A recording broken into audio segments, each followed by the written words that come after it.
jika Baik, ada baik. sesiapa yang Oke.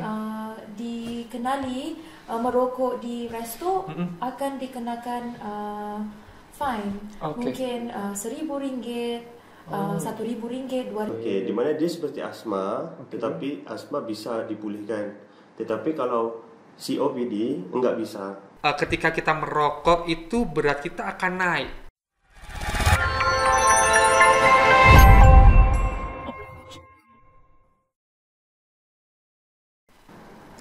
Oke, assalamualaikum warahmatullahi wabarakatuh. Selamat siang, sobat sehat. Selamat datang di podcast Sapa Sehat. Nah, untuk podcast kali ini kita kedatangan tamu dari Malaysia. Oke, tamu sangat istimewa buat kita semuanya, untuk para pendengar podcast Sapa Sehat. Halo Kak, gimana kabarnya hari ini? Baik. Baik. Alhamdulillah sehat. Alhamdulillah sehat? Iya. Sehat. Oke Kak, tadi tuh ada kata-kata nih, ada pepatah tak kenal maka tak sayang nih. Boleh nggak kenalan sedikit aja? Siapa kakak dan dari mana? Kayak gitu. Mungkin dari kakak, silakan. Nama saya Vishnu Priya, pelajar daripada Universitas Sains Malaysia, dari Fakultas Pendidikan jurusan Magister Bimbingan Counselling. Oke, untuk kakak satunya? Halo, assalamualaikum teman-teman di Indonesia. Oke, teman-teman Indonesia, disapa semua nih teman-teman Indonesia. Ya, Oke. nama saya Syafiq. Terus saya daripada sama seperti Mbak Priyanya, daripada Universitas Sains Malaysia dalam jurusan Magister Counselling daripada Fakultas Pendidikan. Ada Kak, panggilannya Kak siapa? Kak Priya atau Kak Wisnu?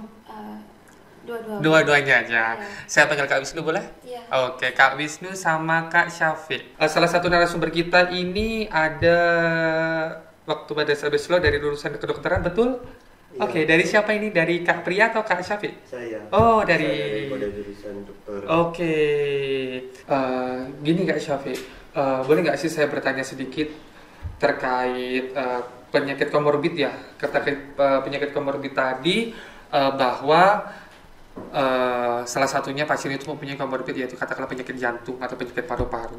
Nah, biasanya tuh penyakit jantung sama penyakit paru-paru itu pencetusnya itu apa sih? Kalau penyebabnya contohnya jantung, mungkin disebabkan utama di Malaysia lah. Oke. Adalah kerana nombor satu pemakanan yang enggak sihat. Oke. Okey, terus menyebabkan yang seperti kita tahu Malaysia statistik menyatakan obesiti Oh.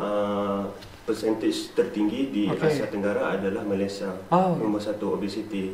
Jadi terus bila obesitinya sangat tinggi, jantungnya akan menyebabkan tersumbat dengan lemak-lemak yang terlebih itu. Jadi menyebabkan tinggi persentage untuk mendapat serangan sakit jantung ataupun sakit jantung-jantung yang lain. Saya juga pernah membaca artikel bahwa penyakit jantung ini disebabkan karena kebanyakan kebiasaan merokok. Iya. Iya. Iya.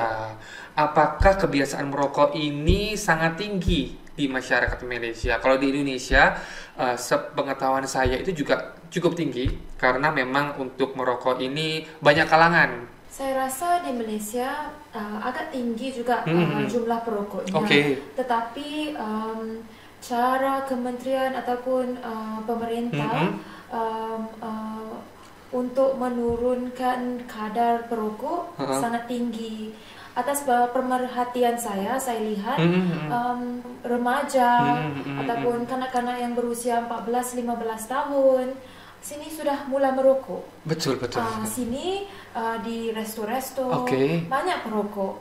Di Malaysia umur harus 21 ya. 18 dan ke atas baru boleh beli kotak rokok. Kalau Oke. enggak 18 harus ditunjukkan kad pengenalan. Oh. Ya.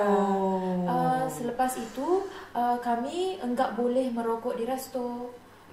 So kiranya jika ada sesiapa yang dikenali merokok di resto akan dikenakan fine. Oke. Mungkin RM1,000, RM1,000, RM2,000.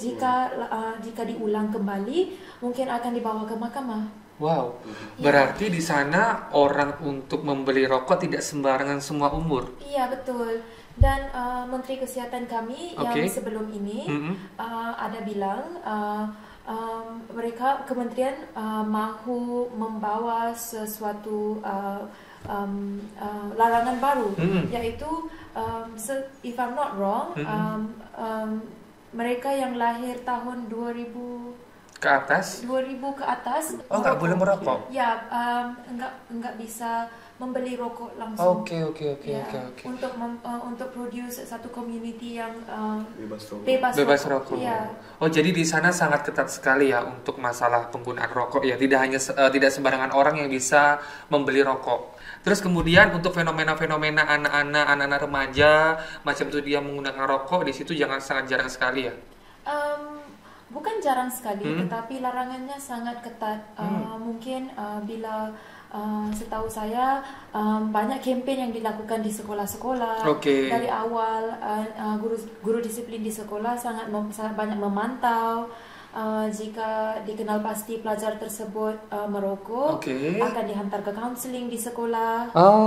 Biasanya kalau dikenal pasti ada pelajar yang merokok, kebiasaannya pelajar sekolah menengah. Sekolah menengah di Malaysia umur pelajar di antara umur 13 tahun hingga 17 tahun. So kiranya mereka umur tersebut memang remaja sangat mereka sangat interested untuk explore. Benar. So kebiasaannya begitu. Karena memang kita membahas masalah rokok banyak banget dampaknya ya. Banyak banget yang namanya fenomena-fenomena yang ada tentang rokok nih. Pak Dokter nih, asik. Kayak saya panggil Pak Dokter atau gimana nih, Mas Syafiq nih. Mas Syafiq, apa sih sebetulnya Mas Syafiq manfaat untuk kalangan remaja dan orang-orang dewasa untuk berhenti rokok? Sebelum itu saya mau memberitahu kesan-kesan rokok. Kalau kita kerap menghisap rokok, jadi banyak komplikasinya. Komplikasi apa tuh penyakitnya? Penyakitnya. Contohnya seperti kalau dalam masa jangka terdekat ataupun kita pakai acute phase. Jadi selalunya boleh terjadi jangkitan paru-paru. Jangkitan paru-paru ya. Mudah terkena jangkitan paru-paru. Terus komplikasi lain antaranya adalah juga asma. Di sini dibilang asma juga. Asma juga sama-sama. Iya. Terus kalau dalam masa jangka yang panjang, contohnya lebih dalam 20 tahun, 30 tahun. Komplikasinya dipanggil sebagai COPD. COPD. Apa itu COPD? COPD. COPD yaitu chronic obstructive pulmonary disease. Di mana dia seperti asma, tetapi asma bisa dipulihkan. Tetapi kalau COPD enggak bisa, tapi cuma ia permanen. Permanen. Ia enggak bisa dipulihkan seperti asal. Kalau asma bisa dipulihkan seperti asal. Yaitu saluran pernafasannya sempit. Dia terus COPD terus sempit aja. Enggak bisa dibesarkan semula. Selain itu ada apa lagi nih manfaatnya untuk berhenti merokok? Yang pertama kalau kita berhenti merokok, manfaat bisa dirasakan dalam seawal 20 minit. Di mana tekanan darah dan kadar nadi akan pulih semula. Terus ada lagi? Terus mungkin Mbak Priya ada. Seperti mana yang Mas Syafiq bilang, kita boleh merasakan kepulihan dalam tubuh kita seawal 20 minit. Tetapi selepas 8 jam, tahap oksigen dalam badan kita akan meningkat. Dan bukan itu saja, tahap nikotin dan karbon monoksida juga akan berkurangan. Selepas itu baru 8 jam. Selepas kira-kira 48 jam, sisa nikotin dalam badan kita akan habis sama sekali, akan berkurang kosong. Sebetulnya masalahnya juga banyak juga ya. Kalau kita untuk berhenti merokok, selain itu ada lagi nggak? Selepas 72 jam kiranya, selepas lebih kurang 3 hari. 3 hari kita nggak merokok. Cara pernafasan kita, sistem pernafasan kita lebih senang, lebih kembali normal gitu ya. Sebab itu karena tiup bronkusnya lebih rehat. So dia akan rasa lebih senang.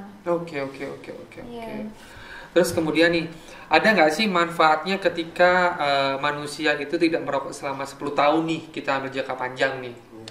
Ada nggak sih manfaatnya? Kalau yang seperti kita tahu, saya lupa menambah tadi. Risiko terbesar, komplikasi terbesar adalah kanser paru-paru. Kalau selalunya perokok ini ada perokok tegar dan ada perokok kronik yang di mana sudah lama bertahun-tahun. Jadi di sini mereka selalunya akan didiagnosa pada tahap yang keempat, iaitu tahap yang paling teruk dan nggak ada penyembuhnya sebenarnya.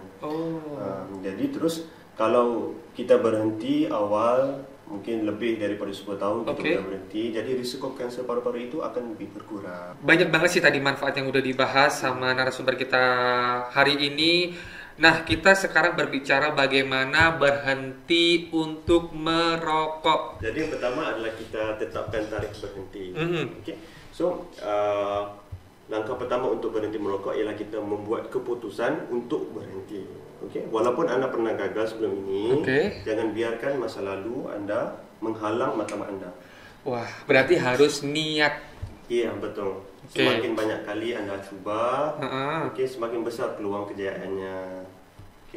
Jadi selain kamu untuk ada kemahuan untuk berhenti, kamu harus membina rancangan untuk membantu anda berpegang kepada keputusan itu.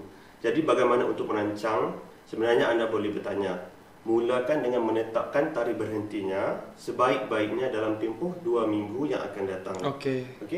Ini kerana akan memberi masa yang cukup untuk anda membuat persediaan tanpa kehilangan motivasi untuk berhenti. So selanjutnya selepas perokok itu sudah set tarikh mereka mahu henti merokok, mereka mungkin boleh mula memberitahu niat mereka untuk berhenti merokok kepada orang sekeliling mereka, contohnya pada teman-teman, pada family. Ya, so ini kerana bila perokok itu ada ramai orang sekelilingnya tahu mereka itu mahu berhenti merokok, bukan saja mereka boleh menerima support daripada teman-teman, daripada family members, kerana mereka kadang-kadang untuk menghentikan sikap yang sudah lama dipraktis agak susah. So teman-teman ataupun ahli keluarga bisa menolong perokok untuk continue. Berarti butuh yang namanya dukungan keluarga, social support, family support untuk berhenti merokok. Karena percuma juga ya kalau semua dalam satu rumah ada bapak ibu anaknya merokok tapi bapaknya tak support juga sama aja. Oke. Jadi dukungan keluarga itu juga perlu nih. Jadi langkah ketiga. Tadi langkah kedua. Jadi langkah ketiga kita harus menjangkakan cabarannya. Sebab kerana nikotin daripada perokok ini dia akan memberikan kadar ketagihan yang tinggi dan sementara. Jadi menyingkirkannya boleh menyebabkan penarikan fizikal, gejala dan keinginan untuk merokok. Jadi harus bersedia untuk menghadapi cabaran ini. So jadi kebanyakan orang yang mula merokok selalunya dalam tempoh 3 bulan yang pertama. Jadi sangat penting untuk melabur dalam diri anda dan gangguan yang guna, terutamanya dalam 2 minggu pertama. Selalunya selepas seseorang perokok itu bisa menghadapi cabaran atau berhenti merokok dalam 2 minggu yang pertama. Jadi peluang untuk berjaya berhenti merokok itu lebih tinggi. Selama 2 minggu pertama ya berarti ya? Iya, betul. Terus berarti dia sebagai pengguna rokok nih harus tahu juga dong namanya dampaknya apa aja. Jangan sampai ketika dia udah motivasi ternyata dia nggak tahu nih. Ternyata dampak merokoknya itu begitu besar gitu. Tadi udah langkah ketiga, udah dia harus siap, motivasinya juga, social supportnya juga. Terus kemudian ada lagi nggak sih? Ya, langkah keempat pula adalah langkah untuk langkah singkirkan. So kiranya perokok haruslah singkirkan pencetus merokok. Nah, itu pencetus ya. So, kiranya pencetus rokok ini bukan sahaja rokok sendiri, mancis, lighter. Bukan itu saja. Sekiranya perokok itu sudah lama merokok, pasti kenderaan mereka ada bau asapnya bila mereka pulang ke rumah. Cushionnya ada bau asap. So agak bagus untuk perokok untuk membersihkan dan membuang segala elemen yang membuatkan mereka teringat kembali tentang rokok ya. Ya, bukan itu saja. Mereka juga boleh lebih meluangkan masa dengan teman-teman yang enggak rokok, yang enggak suka rokok. Berarti satu, dia harus menghilangkan pencetusnya. Terus yang kedua, dia harus bergabung dengan lingkungan yang sehat. Ya, betul. Kerana kerana jika mereka meluangkan masa yang lebih dengan perokok yang lain, teman-teman yang merokok, mereka akan ada idea, mungkin saya boleh satu kali saja. Ya. Oke, berarti dukungan keluarga juga sama perkumpulan pertemanan lah ya. Selama kita main sama teman-teman kita, harus mencari teman-teman yang sehat juga, karena secara otomatis kita akan mengikuti pola hidupnya mereka. Ya, Oke.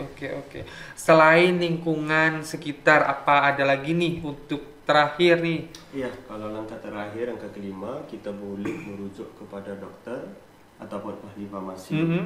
Kerana apa? Kerana yang seperti kita tahu, salah satu kandungan di dalam rokok adalah nikotin, iaitu punca utama yang menyebabkan ketagihan. Jadi terus terapi yang bisa dilakukan untuk berhenti merokok ini, kita boleh gunakan terapi penggantian nikotin. Sebagai contoh, ini kerana dia akan meningkatkan kadar berhenti merokok sebanyak 50 sehingga 70%. Bisa nggak sih kalau seumpama kita pengen berhenti merokok, tapi kita kasih jadwal, andai kata selama 1 minggu kita jadwalnya hari Senin sama Jumat aja kita merokok, yang awalnya setiap hari, terus akhirnya kita dalam 1 minggu cuma 2 kali gitu, bisa nggak sih? Apakah ada perubahan yang signifikan atau tak? Seperti yang disyorkan kalau di klinik-klinik ataupun klinik berhenti merokok, selalunya rawatan yang diberikan mempunyai 2 gabungan, iaitu melalui ubat, yang ataupun dipanggil yang seperti yang saya bilang terapi penggantian nikotin. Selalunya terapi penggantian nikotin akan menggunakan gula-gula getah ataupun patch nikotin. Jadi itu bisa juga ya? Iya, bisa juga. Terus dia akan gabungkan dengan terapi yang kita bilang, kita buat jadual. Iya, jadwal itu tadi ya. Jadwal yang seperti kamu bilang itu. Jadi mungkin dia kecanduan ternyata setiap hari. Kita bisa kasih jadwal, awalnya seminggu 5 kali, bulan depan seminggu 4 kali, berkurang lagi itu bisa ya. Sebetulnya ini saya pernah mendengar, entah ini mitos atau fakta. Nah, kita berbicara masalah mitos atau fakta ini games ya. Untuk Kakak Wisnu sama Kakak Syafiq. Nah, saya pernah mendengar bahwa ketika kita merokok itu berat kita akan naik. Itu mitos atau fakta sih sebetulnya? Mitos atau fakta, karena memang saya juga pernah mendengar ada yang bilang ketika kamu ingin naik berat badan kamu, ternyata kalau kamu ingin naik berat badan kamu harus merokok. Nah, itu benar gak sih atau salah atau gimana? Benar? Iya. Iya, memang betul, itu benar. Terdapat beberapa kebenaran, yaitu pengambilan nikotin yang berlebihan akan mempercepatkan metabolisme kita. Ya. Dan walaupun ia mengurangkan selera makanan, kehendak makanan kita kadang-kadang akan berlebih. Berarti bukan berarti ketika pingin gemuk harus perokok, enggak dong. So kerana metabolisme perokok tinggi, mereka mungkin bukan saja contohnya aksi merokok tangannya ke mulut. Ada possibility mereka untuk lebihkan pemakanan kerana aksi makan juga sama, tangan ke mulut. Sama aja ya. Bukan itu saja, kadang-kadang perokok juga tersalah fikir. Contohnya mereka mungkin terasa untuk merokok, tetapi itu bukan apa yang mereka rasakan. Mungkin mereka akan salahkan dengan kelaparan. Sama juga mungkin mereka rasa lapar tapi mereka akan merokok. Itu saling bergantian. Iya. Oke. Sama ada pernah mendengarkan mitos bahwa ketika kita merokok itu kita bisa meredakan tekanan jantung kita. Itu benar nggak sih? Sebenarnya tadi saya sudah bilang bahwa sebenarnya merokok ini meningkatkan kadar nadi lebih tinggi. Jadi sebenarnya bila nadar nadi lebih tinggi, dia akan meningkatkan kebimbangan dan juga ketegangan. Okey, jadi terus sebenarnya merokok ini lebih menyebabkan seseorang itu lebih cemas. Okey. Berarti semakin banyak merokok semakin cemas dong. Iya, cuma sebenarnya secara psikologinya mereka cuba hanya menggunakan rokok sebagai cara untuk mengurangkan tekanan. Okay, sebenarnya enggak. Sebetulnya enggak ya. Itu salah ya berarti ya. Lebih cemas sebenarnya. Lebih cemas ya. Terus kemudian ketika orang merokok, saya pernah punya temen nih, teman saya dia sering merokok, akhirnya dia makin hari makin kurus gitu, akhirnya dia nggak makan karena dia berbicara bahwa semakin saya merokok perut saya semakin kenyang, tapi yang ada semakin kurus. Berarti itu ada dampak terhadap jantungnya dia, sistem metabolisnya dia, atau gimana ya?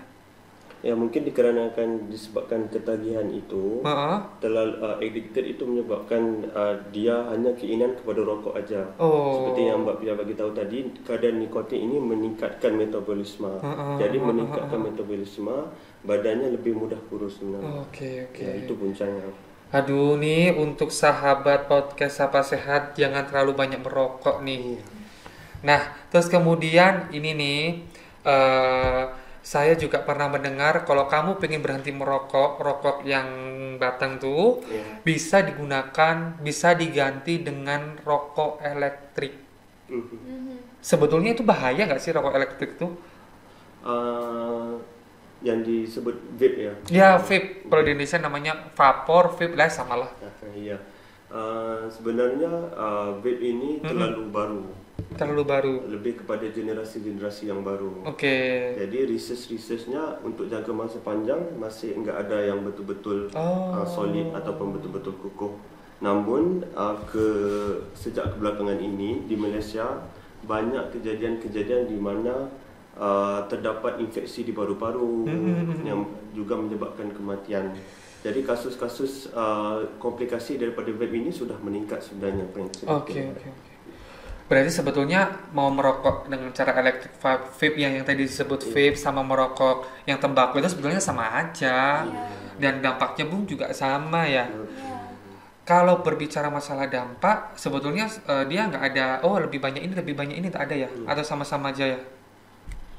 Saya rasa sama-sama aja karena mereka yang menggunakan vape, mereka juga bisa memilih tahap nikotin yang mereka mahukan. Ada yang 10%, ada yang 20%. So enggak ada beza yang besar compared to rokok tradisional dengan vape. Sebenarnya sama aja ya. Sama aja. Nah, gini, kita tadi berbicara ketika seseorang menggunakan rokok atau vapor. Gimana dengan orang yang di sekelilingnya yang menghirup asap rokok nih? Ya, mereka seringkali di label sebagai secondary smoker. Ya, primary smoker itu adalah label yang diberikan kepada perokok. Ya, orang sekelilingnya dinamakan secondary smoker. Secondary smoker artinya perokok tahap 2 ya.